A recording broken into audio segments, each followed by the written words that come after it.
The Psalms present nature, even natural disasters, as part of God's creation and under God's rule. The natural world serves the Creator and His purposes, and the heavens declare His power, His sovereignty, and His majesty. Psalm 29, a psalm of David. Ascribe to the Lord, O heavenly beings. Ascribe to the Lord glory and strength. Ascribe to the Lord the glory due His name. Worship the Lord in the splendor of holiness. The voice of the Lord is over the waters. The glory of God thunders. The Lord over many waters. The voice of the Lord is powerful. The voice of the Lord is full of majesty. The voice of the Lord breaks the cedars. The Lord breaks the cedars of Lebanon. He makes Lebanon to skip like a calf, and Sirion like a young wild ox. The voice of the Lord flashes forth flames of fire. The voice of the Lord shakes the wilderness. The Lord shakes the wilderness of Kadesh. The voice of the Lord makes the deer give birth and strips the forests bare, and in His temple all cry glory. The Lord sits enthroned over the flood. The Lord sits enthroned as King forever. May the Lord give strength to His people. May the Lord bless His people with peace.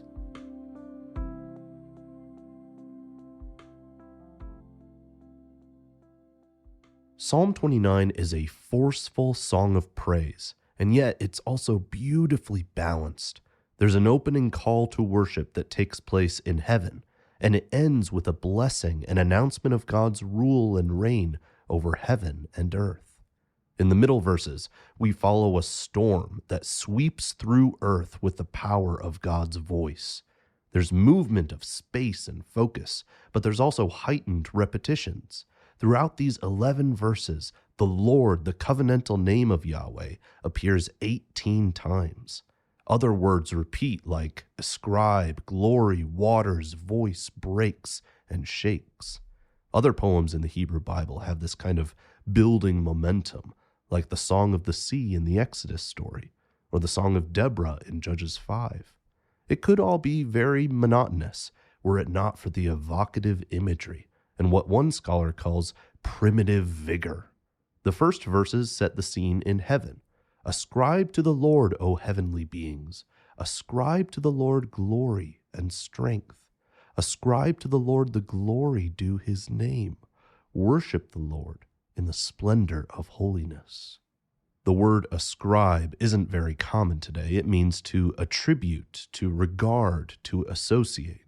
The parallel word is worship, and the first worshipers are the heavenly beings, literally the sons of God. The angels are called to shout out the qualities of the Lord. Glory, which means His weighty, majestic presence, and holiness, which means His unique, pure perfection. An eternal chorus of praise in the skies above acknowledges that these things are true of God and that He deserves our admiration and wonder.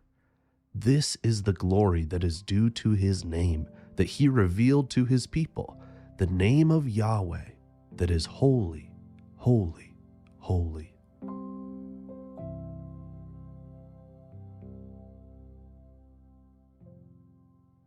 Suddenly, just like it was in the beginning, God speaks.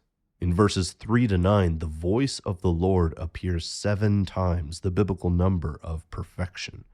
The voice of the Lord is over the waters. The God of glory thunders. The Lord over many waters. The voice of the Lord is powerful. The voice of the Lord is full of majesty. We're meant to imagine a mighty thunderstorm rolling over the Mediterranean Sea. Dark clouds, surging waves, peals of thunder. Is it a natural storm, or is God speaking? The verses are ambiguous. Not to say that every thunderstorm is the voice of God, but to say that when God does speak aloud, creation responds. Things change and break and tremble. The voice of the Lord breaks the cedars. The Lord breaks the cedars of Lebanon. He makes Lebanon to skip like a calf and Sirion like a young wild ox. The voice of the Lord flashes forth flames of fire. The voice of the Lord shakes the wilderness. The Lord shakes the wilderness of Kadesh. The storm makes landfall in the northern mountains of Lebanon, where the tall cedars crash from the force of the wind like toothpicks. The storm continues moving southward to Sirion or Mount Hermon, all the way shaking the ground and spitting lightning. Moving further, it heads to the wilderness of Kadesh, the southern edge of the kingdom, where Israel wandered in the desert for 40 years. The last verse of this section is startling. The voice of the Lord makes the deer give birth and strips the forest bare, and in his temple all cry glory. Some interpreters have noted that if we rearrange some vowels in that first phrase, we get the voice of the Lord makes the oaks shake.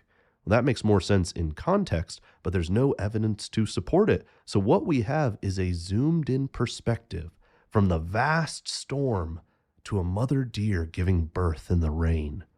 Other creation psalms will draw attention to these small natural scenes, never letting us forget that God is the creator of whirlwinds and earthworms.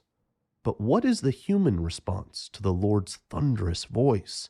As the storm passes by, echoing the heavenly angels, one word rings out from the temple in Jerusalem: glory. The voice of the people sing in unison, in humility, and in worship.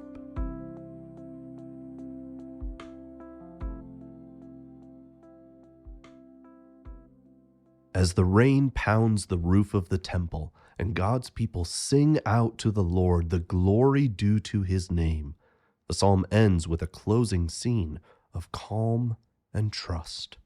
The Lord sits enthroned over the flood. The Lord sits enthroned as king forever. The flood that is mentioned here is a Hebrew word that only appears elsewhere in Genesis 6 through 9, the flood of Noah, where God unleashed the natural forces to judge the wicked and save his people. He is the sovereign king over everything, and it's here that the psalmist makes a subtle jab at another so-called deity in the ancient world. Baal, the storm god, is described in the poetry of the surrounding nations at the time with similar language as Psalm 29, but the psalmist brushes Baal aside.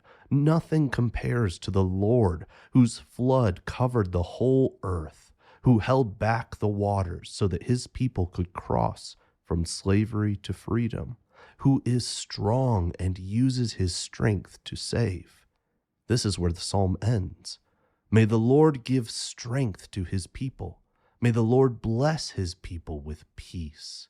The last word is shalom, holistic peace externally and internally, the calm that comes after the storm.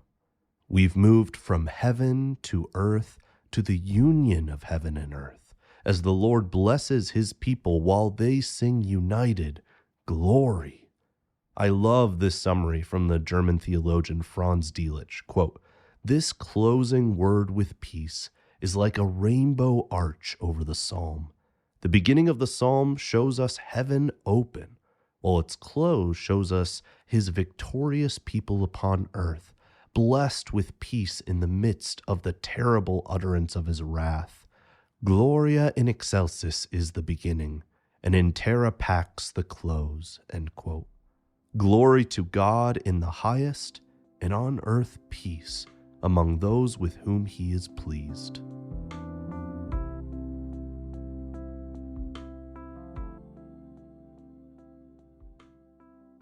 The previous psalm, Psalm 28, began with David lifting up his voice to God and ended with God being the strength of his people.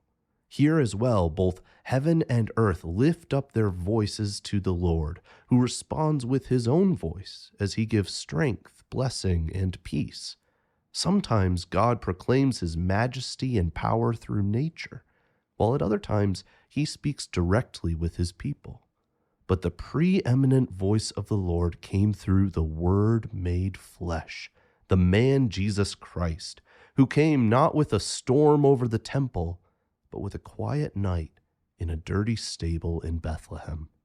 The angelic army shouted to the shepherds the phrase that I quoted earlier, "Glory to God in the highest, and on earth peace among those with whom he is pleased." In the incarnation, the God of glory gave up his strength and majesty to dwell among us. Jesus walked from the Sea of Galilee to Samaria and all over the land of Israel, bringing healing to the weak and breaking the spiritual forces of darkness. When he and his disciples were on a boat in a storm, his voice brought peace. Yet when he was betrayed and tortured for his message of good news, the crowd shouted not "Glory," but "Crucify him." We sometimes forget that at the cross there was a storm, darkness, and thunder, and an earthquake as creation shook at the death of an innocent king who bore the sins of his people.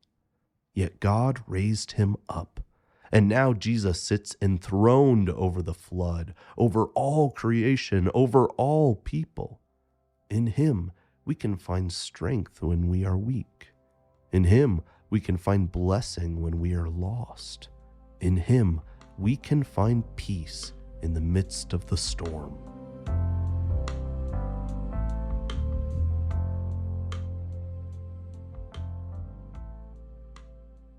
How could you join the chorus of angels and the generations of God's people to pray Psalm 29?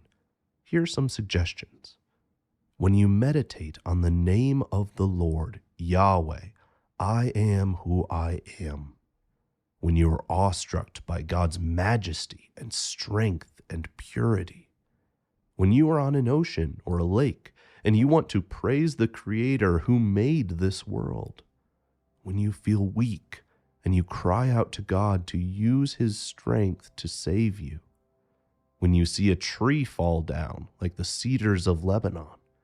When there is stormy weather and you want to sing amidst the thunder.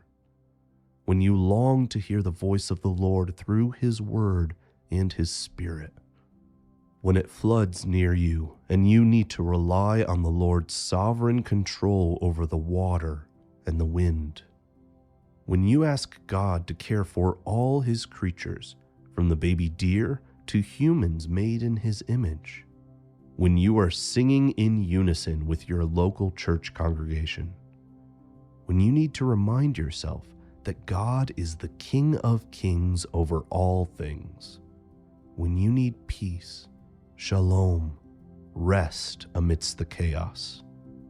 When you want to speak a blessing over God's people, for the Lord's strength and power to fill our hearts with peace. Psalm 29, a psalm of David. Ascribe to the Lord, O heavenly beings. Ascribe to the Lord glory and strength. Ascribe to the Lord the glory due his name. Worship the Lord in the splendor of holiness. The voice of the Lord is over the waters. The God of glory thunders. The Lord over many waters. The voice of the Lord is powerful. The voice of the Lord is full of majesty. The voice of the Lord breaks the cedars. The Lord breaks the cedars of Lebanon. He makes Lebanon to skip like a calf, and Sirion like a young wild ox. The voice of the Lord flashes forth flames of fire. The voice of the Lord shakes the wilderness. The Lord shakes the wilderness of Kadesh. The voice of the Lord makes the deer give birth and strips the forest bare, and in his temple all cry glory. The Lord sits enthroned over the flood. The Lord sits enthroned as king forever. May the Lord give strength to his people. May the Lord bless his people with peace. Thank you for listening to the Woven Psalms. This podcast is a ministry of Rock Hill Community Church in Duluth, Minnesota. I'm Mike Solis. I'm a pastor at Rock Hill and the writer of this podcast. Ethan Gibbs is our producer, editor, and composer of the theme music. Our logo was designed by Bo Walsh. This podcast uses the English Standard Version, published by Crossway. We want to give a special thanks to Poor Bishop Hooper for allowing us to use the music from their Every Psalm project. If you've enjoyed the podcast, please share it with others.